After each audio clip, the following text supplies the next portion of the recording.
রামনারায়ণ রাম কর্মই ধর্ম সমগ্র করাযাবক সংকলন অবলম্বনে এই করাযাবকটি পাঠ করছি। সাংবাদিক বলছেন, ঠাকুর, সকাল থেকে বসে আছি আপনার সাথে কয়েকটি কথা বলার জন্য।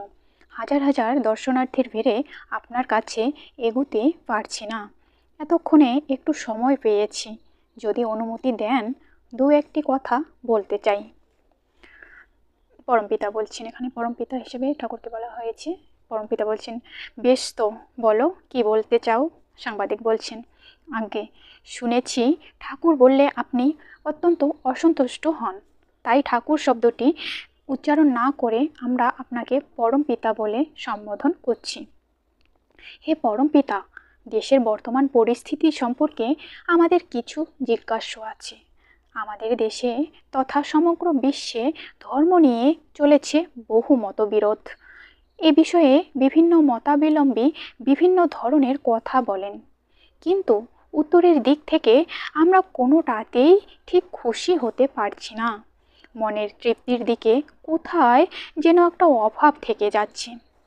ধর্ম সম্পর্কে আপনার ব্যাপক ও উদার মত, পথ ও আদর্শের কথা অনেকের কাছে শুনেছি। আপনার লেখা বিভিন্ন পুস্তক ও পত্রপত্রিকা কিছু কিছু পড়েছি। ধর্ম সম্পর্কে আপনি যে অখণ্ড মতাদর্শের কথা বলেছেন, ধর্মের যে ব্যাখ্যা দিয়েছেন, তাতে আমরা অনেকটা তৃপ্তি যে না পেয়েছি তা নয়। তবু ধর্ম সম্পর্কে আমরা আরেকটু বিস্তৃতভাবে জানতে এসেছি আপনার কাছে। আরেকটি কথা, 1 মে দিবসটি সারা পৃথিবীতে শ্রমিক দিবস হিসাবে পালন করা হয়ে থাকে। শুনেছি আপনি বলেন শ্রমিকরাই সমাজের স্তম্ভ। শ্রমিকদের সম্পর্কে আপনার যে ব্যাপক বোধ ও আদর্শ, সে বিষয়েও আপনার শ্রীমুখে কয়েকটি কথা শুনতে চাই, যদি দয়া করে বলেন। আপনি এত পরিশ্রান্ত, এত ক্লান্ত যে আপনাকে বলতেও দ্বিধা লাগছে, তবু একটু আধটু যদি বলেন আমরা কৃতার্থ হব। পরমপিতা বলছেন, তোমাদের সকল স্বীকারোক্তিতে খুশি হলাম। ঠাকুর, দেবতা, ভগবান, অবতার ইত্যাদি কোনো একখাই আমি একখাত হতে চাই না। তোমরা ঠিকই শুনেছ, ওইসব ভূষণে ভূষিত হবার কোনো প্রয়োজন নেই আমার।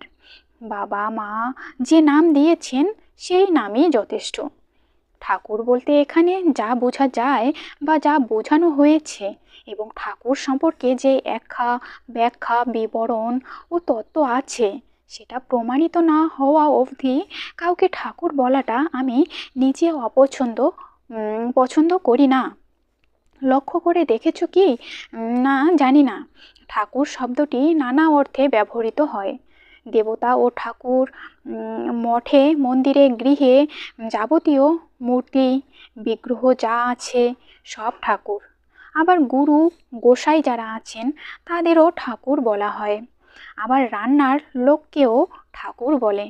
তবে কোন ভাবার্থে, কোন অন্তর্নিহিত অর্থে কে কি বলে, কিসের জন্য বলে, কেন বলে, সে বিষয়ে আমি কিছু বলছি না, আর সেটা সবসময় যুক্তির অর্থে পড়ে না। আবার চিহ্ন হিসাবে কাউকে চিনিয়ে দেবার জন্য ঠাকুর একটা পদবীর মতো। উনি ঠাকুর, ইনি ঠাকুর, ইনি গোসাই, ইনি ভগবান, ইনি এই, ইনি সেই ইত্যাদি বলে বলে যেন চিনিয়ে দেওয়া হয়। আমি এভাবে চিহ্নিত হতে রাজি নই, যার ভেতরের অর্থের সাথে কোনো রকমের যুক্ত নই। অযথা সেই পদবী নিতে যাব কেন? পদবী আছে বহু রকম, রায় বাহাদুর, খান বাহাদুর, রায় সাহেব ইত্যাদি। আগে থেকেই ঠিক করা আছে যে এই কাজ করলে এই পদবীগুলো দেওয়া হবে। সেই মতে যার যার কার্যধারা অনুযায়ী বুঝেই এই পদবীগুলো দেওয়া হয়। কিন্তু ঠাকুরের যে বিবরণ বা বর্ণনা আছে, তার সাথে কোনো প্রকারেই আমি জড়িত নই। তাই নানা দিক থেকে চিন্তা করে কেউ আমাকে ঠাকুর বলুক, আমি সেটা পছন্দ করি না। কিন্তু মানুষ একটা কিছু বলে তো ডাকবে, তাই কেউ বাবা বলে, কেউ ঠাকুর বলে, কেউ গোসাই বলে, নাম হিসাবে এই ডাকাডাকি। তাই সাড়াও দেওয়া হয় সেইভাবেই। আমার বাবাকে কেউ মামা বলে, কেউ পিসি মশাই বলে, কেউ বা কাকু বলে, কেউ আবার জেঠু বলে। যে যাই বলুক না কেন, আমার তো তিনি বাবা। বিভিন্ন সম্পর্কে যুক্ত করে আমার বাবাকে এক একজন এক এক নামে ডাকছে, কিন্তু আমার কাছে বাবা নামটিও প্রচলিত, সুতরাং ওই নাম ডাকতেই অভ্যস্ত হয়ে উঠেছি। আবার আমার সঙ্গে বিভিন্ন সম্পর্কে জড়িত যারা, তাদের মধ্যে কেউ আমাকে মামা বলে, কেউ জেঠু বলে, কেউ কাকা বলে। তাদের ডাকের উত্তর কি দিই না, সেই রকমভাবেই হয়তো অনেকে ঠাকুর বলে, পরমপিতা বলে, বাবা বলে। যদি নিষেধ করি শুনতে চায় না, মনে আঘাত পায়। কতজনকে আর নিষেধ করব? তারা নিজেরাই ইচ্ছে মতো নামগুলো তৈরি করে ডাকছে। প্রত্যেকের সাথে কি তর্ক করা যায়? আগেই বলেছি, এখানে যে ঠাকুরের কথা বর্ণনায় শোনা যায়, সেই ঠাকুর আমি নই। আবার তোমরা আমাকে পরম পিতা হিসাবে সম্বোধন করছো। এই পরম পিতাও আমি নই, অথচ একটা না একটা নাম তো বলতেই হবে, একটা না একটা সম্পর্কের সাথে যুক্ত করতেই হবে। তোমরাও সেইভাবেই বলছো, আমিও শুনছি। না হলে হে মশাই শুনুন, একটা কথা শুনুন, এরকমভাবে বলতে হবে। সেটাও তো একটা নাম, ব্যক্তির নাম। না হলে বলতে হবে অমুক বাবু। সবই নাম, সবই ব্যক্তির নাম। যে নামেই ডাকো না কেন, সেই রকম মন নিয়ে আমার সাথে কথা বললেই আমি খুশি হব। যাক, কথা বলে আর সময় নষ্ট করে লাভ নেই। এখন যা জানতে চেয়েছো সে বিষয়ে বলি দু চারটি কথা। প্রথমেই বলি শ্রমিক দিবসের কথা। 1 মে দিবসটি সমগ্র বিশ্বে শ্রমিক দিবস রূপে পালন করা হয়ে থাকে। একটা নির্দিষ্ট দিনের ঘটনাবলী স্মরণ করেই যেন ওই দিবসে বিশ্বের শ্রমিকরা ঐক্যবদ্ধ হয়। এটাও ওই নামানামির মধ্যেই পড়ে। আবার শ্রমিক দিবসকে যদি কর্মী দিবস রূপে অভিহিত করো, সেটাও নাম। দুনিয়ার সবাই কর্মী, এই দুনিয়ার সবাই কম বেশি পরিশ্রম করছে, প্রত্যেকেই চলেছে কর্মের ধারায়। শ্রমদানেই গড়ে উঠেছে এই জীবজগৎ।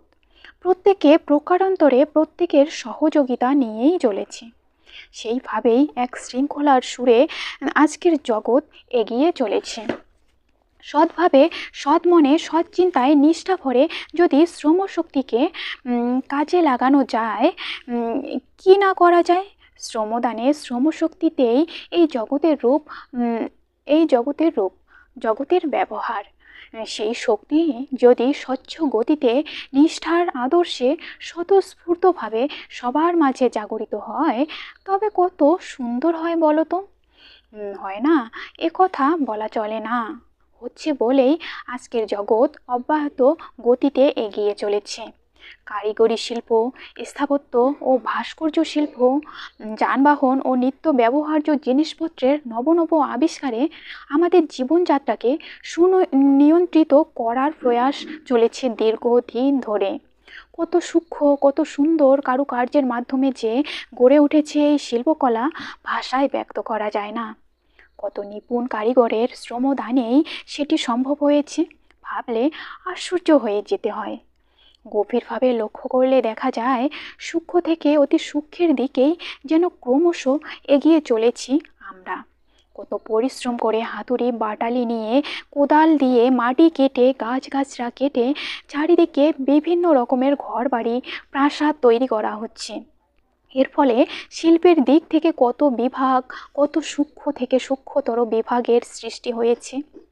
আর্টের দিক থেকে কত নিপুণ, কত গভীরতর পর্যায়ে শিল্পীকে নিবিষ্ট হতে হয়েছে। জানি শ্রমিকের শ্রমদানেই সব সম্ভব হয়েছে। সকলের মিলিত প্রচেষ্টায় আরেকটি বিরাট কার্য সমাধা হয়েছে। ডাইস সম্রাট নয়, ডাইসকে সম্রাট বললে যথার্থ মর্যাদা দেওয়া হয় না। ডাইস সে যে স্রষ্টারই মতো, সে সম্রাট তৈরি করে।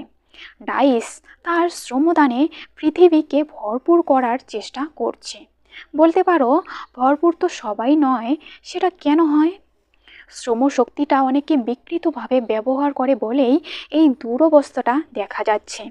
কিন্তু ডাইস তার শ্রমশক্তির মাধ্যমে 1000 টাকার নোট থেকে শুরু করে 1 টাকার মুদ্রা পর্যন্ত সবই তৈরি করেছে। ভারতবর্ষে বা এই পৃথিবীতে যতটা প্রয়োজন ততটাই সে শ্রমের মাধ্যমে দান করছে। তবে অভাবটা কেন থাকছে? মনের মধ্যে এই প্রশ্ন জাগরিত হওয়া স্বাভাবিক। আগেই বলেছি, প্রকৃতির দান, প্রকৃতির সুর আমাদের মধ্যে রয়েছে। সেই সুরের মধ্যে যদি অসুর বৃত্তির পরিচয় ফুটে ওঠে, যদি মানুষ অসুর বৃত্তির প্রভাবে প্রভাবান্বিত হয়, তবে অঙ্কে মিলবে না।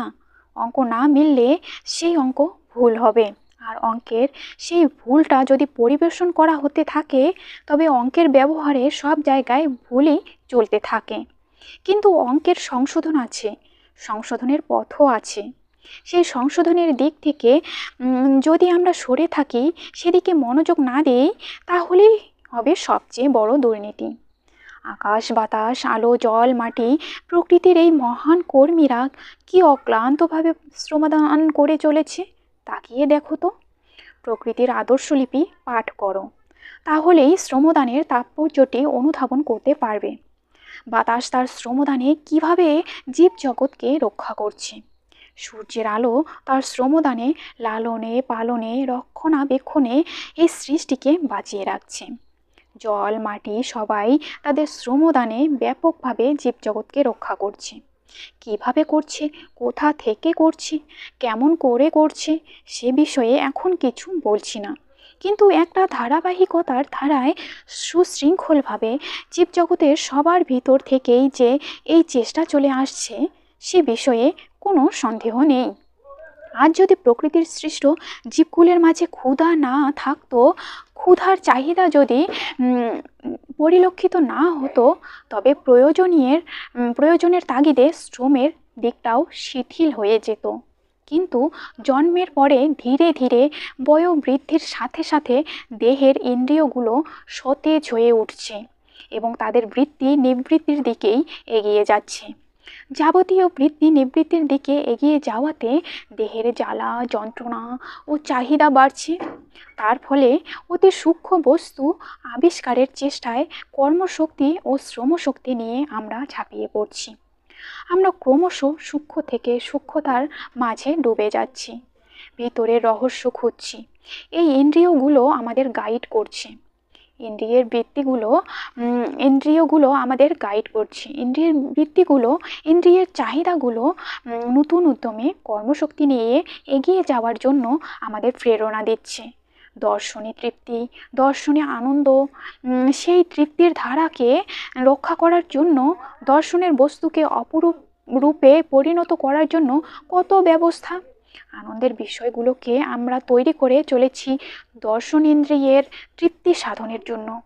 আবার শ্রবণে আনন্দ, তার জন্য শ্রুতিমধুর কত শব্দ চয়ন করে চলেছি। কত সঙ্গীতের মূর্ছনা, কত মধুর বাদ্যযন্ত্র আবিষ্কৃত হচ্ছে দিনের পর দিন। শ্রবণেন্দ্রিয়কে কতভাবে তৃপ্ত করা যায়, সেই দিকেই আমরা এগিয়ে চলেছি। জ্ঞানেন্দ্রিয়কে তৃপ্ত করার জন্য কত সুগন্ধি, কত আতর, কত মহার্ঘ বস্তু আবিষ্কারের নেশায় মেতে উঠেছি। রসনা অর্থাৎ জিহ্বাকে তৃপ্ত করার জন্য নানা উপাদেয় আহার্য বস্তুর প্রস্তুতিতে আমরা তৎপর। কত রকমের স্বাদ গ্রহণ করা যায়, সেই চেষ্টার বিরাম নাই। সবটাই কিন্তু প্রাণ শক্তি বা কর্মের শক্তিতে ভরপুর হয়ে এগিয়ে যাচ্ছে ইন্দ্রিয়ের তৃষ্ণা নিবারণের জন্য। আমাদের তৃষ্ণার সাথে সাথে তৃষ্ণা নিবারণের ব্যবস্থা, কতভাবে আমরা জল পাচ্ছি। আমাদের সামনে জল, খনন করলে জল, মেঘ থেকে বৃষ্টি থেকেও পাওয়া যায় জল। তৃষ্ণা নিবারণের জন্য প্রকৃতির মাঝে কত তৎপরতা। দেহের কাম বৃদ্ধির দিকটাও ঠিক তাই। কাম পরিপূর্ণতার জন্য, বাসনা পরিপূরণের জন্য কত কিছুর ভিতর দিয়ে আমরা চলেছি। কাম এবং প্রেমকে বজায় রাখতে গিয়ে কত গান, কত কবিতা, কত গল্প, কত ছন্দ, কত কথা, কত সুন্দর সুন্দর চিঠিপত্র, কত দিক দিয়ে কত কিছু পরিস্ফুটিত হচ্ছে। এক কামবৃত্তির নিবৃত্তি কল্পে জ্ঞাতে অজ্ঞাতে চলেছে যে কত আয়োজন। তার যে ব্যবস্থা, সে এক বিরাট পর্ব। তাই দেখা যাচ্ছে দেহের প্রতিটি ইন্দ্রিয়ের চাহিদা পূরণের জন্য, সেই চাহিদা নিবৃত্তির জন্য আমরা তৎপর। কর্মীরা শ্রমদানে কে কতটা সূক্ষ্মে যেতে পারে, কে কতটা সূক্ষ্ম বস্তু তৈরি করতে পারে, তার চেষ্টাই করে চলেছি নিরন্তর। যে যত ভিতরে যাবে তত বেশি গভীরে তত্ত্বের সন্ধান পাবে। লাঠি ধরা, কোদাল চালানো, চাষ করা, ফ্যাক্টরির মেশিনারি নিয়ে অহোরাত্র পরিশ্রম করা, এগুলি যেমন কর্মের ধারায় পড়ে, এরা যেমন কর্মী। জগতের মাঝে একটি পিপীলিকা থেকে শুরু করে পশু পাখি কীট পতঙ্গ সবাই কর্মী, সবাই শ্রমিক। যারা গ্রন্থপাঠ করছে গভীর চিত্তে, স্মরণে মননে গভীর তত্ত্বের চেষ্টায় মগ্ন হয়ে রয়েছে, গভীর তত্ত্বের মাঝে ডুবে থেকে গড়নের চেষ্টা করছে, নতুন নতুন জিনিস আবিষ্কারের চেষ্টায় মগ্ন হয়ে রয়েছে, তারাও বিরাট কর্মী। জন্ম যাদের হয়েছে তারাই শ্রমিক, তাদের সবাইকেই শ্রমিক বলতে পারবে, কর্মী বলতে পারবে। কি বলো সাংবাদিক? এত ভিড়ের মধ্যে দু একটি কথা বললাম, দর্শনার্থীদের চিৎকার তো শুনতেই পাচ্ছ। সাংবাদিক বলছেন, আগে হ্যাঁ। পরমপিতা বলছেন, শ্রম সম্বন্ধে আর কি বলবো, অল্প বিস্তর যা কিছু বললাম এটাই মনে করে রেখে দিও। শ্রমদান করে সেই শ্রমিক, প্রতিটি শ্রমিকের শ্রমের মর্যাদা সমান। একলা মে দিবসে অর্থাৎ শ্রমিক দিবসে বিশেষ কোনো ঘটনা আছে বলেই সেই দিবসটি সবাই পালন করছে। আর আমার কথা হলো, জন্মের থেকেই আমাদের দিবস, কর্মী দিবস, শ্রমিক দিবস আমার জন্মের থেকেই চলছে। আমি মনে করি প্রতিটি দিবসই শ্রমিক দিবস, প্রতিটি দিবসই কর্মী দিবস। শ্রমের মাধ্যমে যারা জীবিকা নির্বাহ করছে, পরিপূর্ণতার পথে এগিয়ে যাচ্ছে, তারাই শ্রমিক, তারাই কর্মী। বুঝতে পেরেছো সাংবাদিক? সাংবাদিক বলছেন, আগে হ্যাঁ, আমি সব বুঝে নিলাম, খুব ভালো লাগলো। আপনার এই ব্যাপক চিন্তাধারা সকলেরই গ্রহণ করা উচিত। পরমপিতা বলছেন, যারা এত পরিশ্রম করে চলেছে তাদের শ্রমের মর্যাদা দান করা সর্বতোভাবে কর্তব্য। এই জীবজগৎ অক্লান্ত পরিশ্রম করে চলেছে প্রতি মুহূর্তে। কে যে পরিশ্রম না করে সেটাই বলা মুশকিল। কেউ হয়তো ছুরি দিয়ে একটি পেন্সিল সুন্দরভাবে কাটলো, সেখানেও শ্রমদান আছে। আবার কেউ হয়তো একটি গাছ পুঁতে দিল, গাছের জল দান করলো, গাছটির যত্ন করলো, সেখানেও পরিশ্রম আছে। গৃহস্থের যাবতীয় কাজকর্ম, রান্নাবান্না, লেপা মোছা সবেতেই কর্মের পরিচয় দিচ্ছে, শ্রমের পরিচয় দিচ্ছে। যারা শ্রমদান করছে তারা হলো আমাদের প্রাণ, আমরা প্রত্যেকের প্রাণ, কেউ কাউকে ছাড়া নই। এটা যদি ভালো করে বুঝে নিতে পারি তবে নিজেদের মধ্যে ঝগড়া বিবাদ আসতে পারে না। আমরা সবাই একই প্রকৃতির মায়ের গর্ভজাত সন্তান, এটা তো মানতেই হবে। দুনিয়ার শ্রমিক, দুনিয়ার মজদুর এক হওয়া উচিত, ঠিক তেমনি দুনিয়ার ধর্মও সবার এক হওয়া উচিত। তবেই দেশের কল্যাণের পথ পরিষ্কার হতে পারে। তোমরা জানতে চেয়েছো ধর্মের কথা, এটাই ধর্ম। ধর্ম যুক্তি ছাড়া নয়, এই এক হওয়াটাই ধর্মের অঙ্গ। সমাজকে যে ধরে রাখবে, সমাজকে যে রক্ষা করবে ও বাঁচিয়ে রাখবে, এটাই ধর্ম।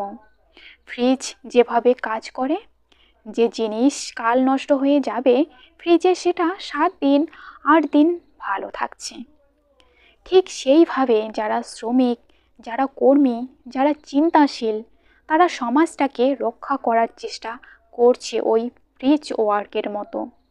সেইভাবেই তারা সমাজটাকে বাঁচিয়ে রাখছে। কিন্তু এখানকার যে তথাকথিত ধর্ম, তার যে ব্যাখ্যা, তার থেকে আমরা কি পাই?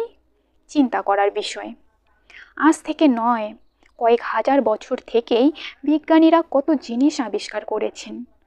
আকাশ বাতাস জল মাটি থেকে মধু করের মতো কত জিনিস টেনে টেনে নিয়ে তার ভিতর থেকে তারা মধু পান করেছেন ও সমাজের অন্যান্যদের মাঝেও বিতরণ করেছেন।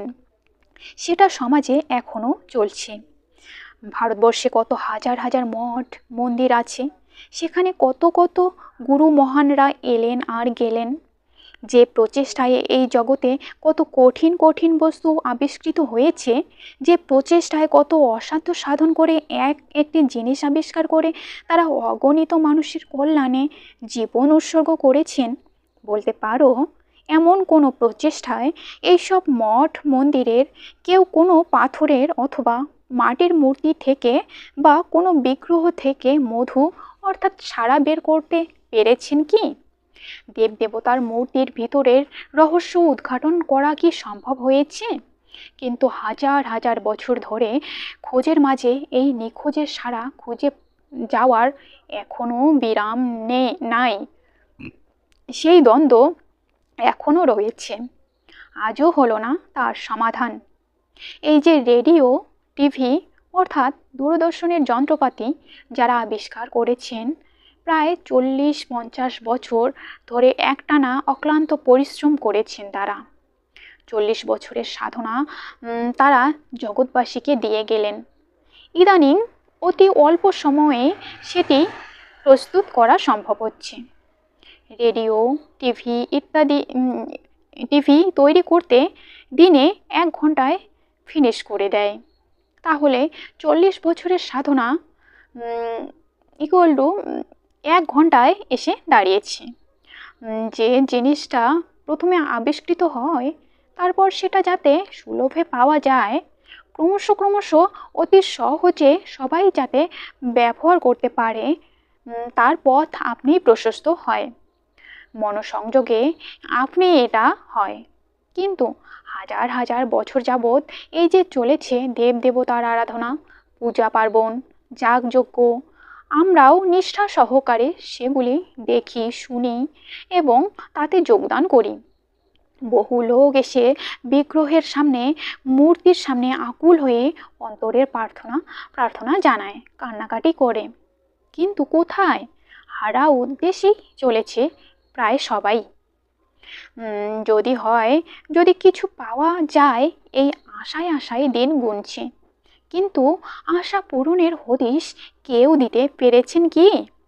এই দ্বন্দ্বের দোলনায় এখনো দুলছে ভারতবর্ষের প্রায় অধিকাংশ মানুষ।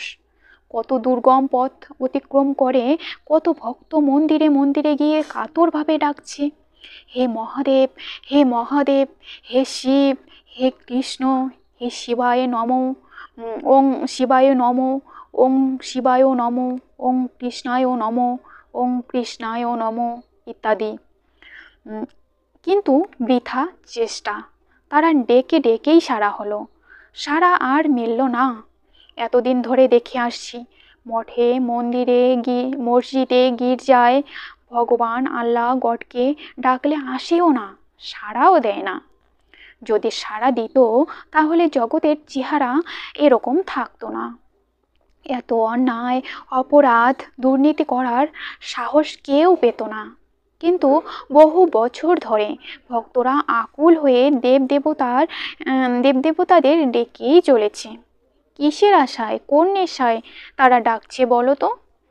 এই ভারতবর্ষে অনেক চিন্তাশীল আছেন, যারা শাস্ত্রের যত নিয়ম কানুন আদর্শ পালন করেছেন, আপ্রাণ চেষ্টা করে দেবদেবীদের নাম উচ্চারণ করে গেছেন, কিন্তু সাড়া আর মিলল না।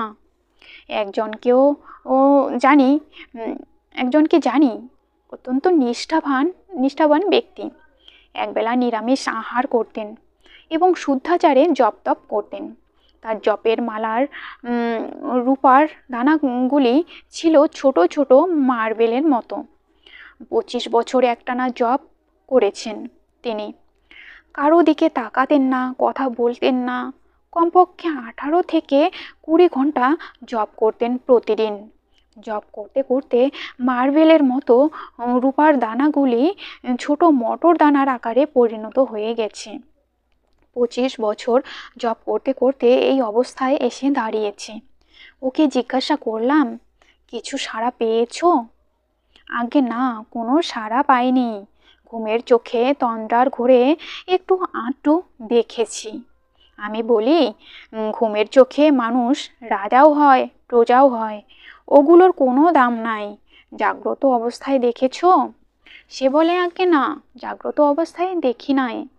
আমি বলি, তুমি কি এখনো আশা রাখো? সে উত্তর দেয়, আগে এখনো আশা রেখে চলেছি।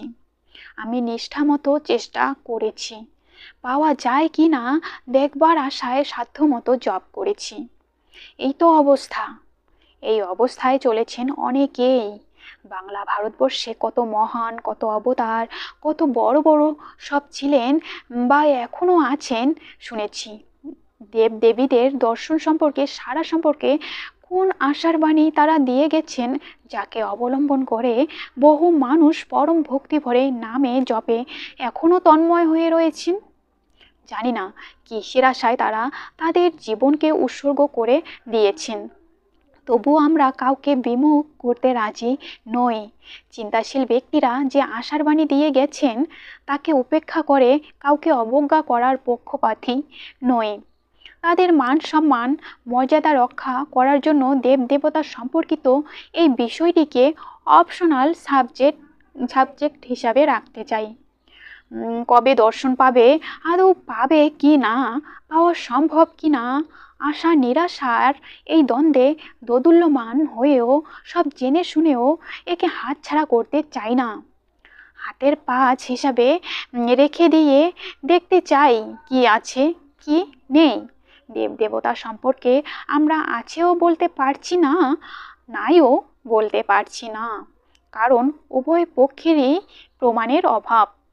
সুতরাং আমাদের কর্তব্য হিসাবে এটাই বলতে হবে, শত কাজের ভিতরে এটাও একটা কাজ। নিলেও নেওয়া যায়, না নিলেও আপত্তি নাই। এখানে প্রশ্ন আসবেই, দ্বন্দ্ব থাকবেই। একেবারে সোজাসুজি নাই বলতে পারবে না, কারণ যদি থাকে, যদি বেরিয়ে পড়ে, তখন কি জবাব দেবে?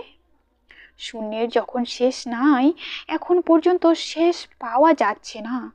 যদি কখনো শেষ পাওয়া যায়, তখন তো শেষ নাই এই কথাটা থাকবে না। সুতরাং যদি এই একটা শব্দ সব সময় ব্যবহার্য, মনে করো একটা সোজা লাইন, আমরা তাকে সোজা হিসাবেই জানি, কিন্তু যদি তার মধ্যে একটু বাঁকা থাকে, তখন কি হবে? শূন্য শূন্যই, শূন্যের আর শেষ নাই, এটা আমরা জানি। তবু আমাদের মনে প্রশ্ন জাগবে, যদি শূন্যের শেষ খুঁজে পাওয়া যায়। তাই সেইভাবে সেই সম্ভাবনার একটা দিক শত কাজের ভিতরেও রেখে দেওয়া সমীচীন। দেবতারা আছেন, কোন অর্থে আছেন, কি অর্থ চিন্তা করে তারা এটা বলেছেন, ভাবনার বিষয়। এতদিনের অভিজ্ঞতায় নাই বললেও আপত্তি নাই, আবার আছে বললেও আপত্তি থাকতে পারে না। কোনোটারই প্রমাণ নাই, অথচ সবটাই প্রমাণ সাপেক্ষ। সৃষ্টির এই বিচিত্র রূপ, এই চন্দ্র সূর্য গ্রহ নক্ষত্ররাজি রঙে রসে বৈচিত্র্যে ভরপুর এই পৃথিবী, পাহাড় পর্বত গাছপালা নদী সমুদ্রে কত রূপ সাজে সজ্জিতা এই পৃথিবীর দিকে তাকালে প্রশ্ন কি জাগে না, কে সৃষ্টি করলো? লালনে পালনে রক্ষণাবেক্ষণে এত বৈচিত্র্যের ধারা কিভাবে আসলো? এর তো মীমাংসা হচ্ছে না। এই জীবজগৎ কিভাবে এলো, কোত্থেকে সৃষ্টি হলো, কে করলো, চিন্তা করলেই একটা দ্বন্দ্ব এসে উপস্থিত হয়। চোখের সামনে দেখতে পাচ্ছ যে বস্তুগুলো, তারা কোত্থেকে এলো? এই বিরাট কারিগরি কার? এর স্রষ্টা কে? স্বাভাবিকভাবে চিন্তাশীল ব্যক্তিরা, বিচক্ষণেরা এর উপর নির্ভর করেই মন্তব্য করে গেছেন যে এই বিরাট সৃষ্টির পিছনে নিশ্চয়ই একটা কিছু আছে। এই ভাবনার উপরে তারা জগতে নানা ভাবনার সৃষ্টি করলেন। নানা ভাবনার এই ভাবগুলোকে দূরে ঠেলে ফেলে দেওয়া যায় না, আবার রাখাও যায় না। কিভাবে এটা হলো, কিভাবে এটা রাখবো তার হদিশ পাওয়া যায় না, আবার কিভাবেই বা উড়িয়ে দেব, উড়িয়েও দেওয়া যায় না। সুতরাং এই ডাইলেমা চলছেই জীবনযাত্রার পথে। বিশ্লেষণমুখীরা চলেছেন জানার পথে জানতে জানতে। তারা স্বাভাবিকভাবে দুদিকটাই রাখছেন। আছে ভেবে কাজ করে দেখি, এটার মধ্যে কিছু খুঁজে পাওয়া যায় কি না, আবার আছেটা যখন দেখতে পাচ্ছি, নাইটাও একেবারে বলতে পারছি না। জগতের এই সৃষ্ট বস্তুগুলো তো আছে, চোখের সামনে দেখতে পাচ্ছি, সুতরাং আছে না থাকলে এই বস্তুগুলো কোত্থেকে আসলো? আছে বস্তুগুলো যখন দেখছি, এর আগে আরও কিছু আছে কি না, থাকলে সেই আছে বস্তুগুলো কিভাবে আসছে? এই প্রশ্ন চলতেই থাকে নিরন্তর। যুক্তিতর্কের মাপকাঠি দিয়ে একে বিচার করা চলে না। সুতরাং এখানে সব কিছু রেখে, তর্ক বিতর্কের ঊর্ধ্বে রেখে, যদি থাকে, এই চিন্তার উপর নির্ভর করে চলতে হবে। যদির উপর নির্ভর করা চলে না, আবার যদির উপর নির্ভর করতে হবে। সেই মতেই বলা হয়েছে অপশনাল সাবজেক্ট হিসাবে নিলেও নেওয়া যায়, না নিলেও আপত্তি নাই। যারা নম্বর বেশি বাড়াতে চায়, ভালো ফল করতে চায়, তারা অপশনাল সাবজেক্টটা নেয়। তাই বিশ্লেষণমুখীরা, চিন্তাশীলরা এটাকে এভাবে বলেছেন, শত কাজ তো করো, তার মাঝে এটাও একটা কাজ। এটাকে হাতে রেখে কাজ করে যাও, দেখো এর হদিশ পাওয়া যায় কি না। এখানে মানামানির কোনো ব্যাপার নেই, সংস্কারের কোনো প্রশ্ন নেই। এটা হলো যদি দিয়ে কথা। নানা রকম কাজের মাঝে এটাও যেন একটা কাজ, এটাকে বলে হাতের পাঁচ। সেই হিসাবে আজকে এটারই প্রভাব চলছে বেশিরভাগ ক্ষেত্রে।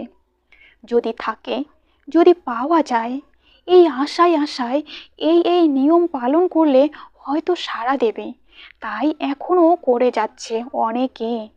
কিন্তু সবাই তো করছে না, পৃথিবীর সবাই করছে না। যদি সঠিক বস্তুর সন্ধান পেত, তাহলে পৃথিবীর সবাই, জীবজগতের সবাই তো মেনে নিত। সূর্যকে যেমন দেখছে, জীবকুলে সবাই এটা মেনে নিচ্ছে। সুতরাং সূর্যে কোনো দ্বন্দ্ব নাই। কিন্তু দ্বন্দ্বের জায়গায় দ্বন্দ্ব যত বাড়বে, ততই দ্বন্দ্ব বাড়বে, ততই দ্বন্দ্বের খাদে পড়তে হবে। এখানে দ্বন্দ্ব চিন্তা করে কোনো কাজ করলে চলবে না, শুধু দ্বন্দ্বের উপরে থাকলে চলবে না, যদি দিয়ে কাজ করতে হবে। শূন্যের ব্যাখ্যা এখনো পর্যন্ত শূন্যেই থাকে। শূন্যকে এককে পরিণত করা যায় না। শূন্যের আগে এক আনতে গেলে অনেক পরিশ্রম সাপেক্ষ, চিন্তা সাপেক্ষ।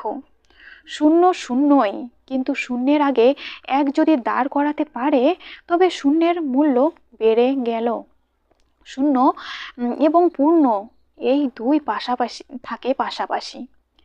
মূল্য হলেই পূর্ণ হলো। শূন্যস্থান পূর্ণ করার চিন্তায় সবাই এগিয়ে যাচ্ছে। সমস্ত জীবজগতেই এই চিন্তায় ধাইছে। সেই জন্যই সমস্ত শাস্ত্রটাকে একটা ফর্মুলায় এনে বলেছি যোগ, বিয়োগ, পূরণ, ভাগ। এইটুকু ভালো করে জেনে রেখো। বুঝেছো সাংবাদিক?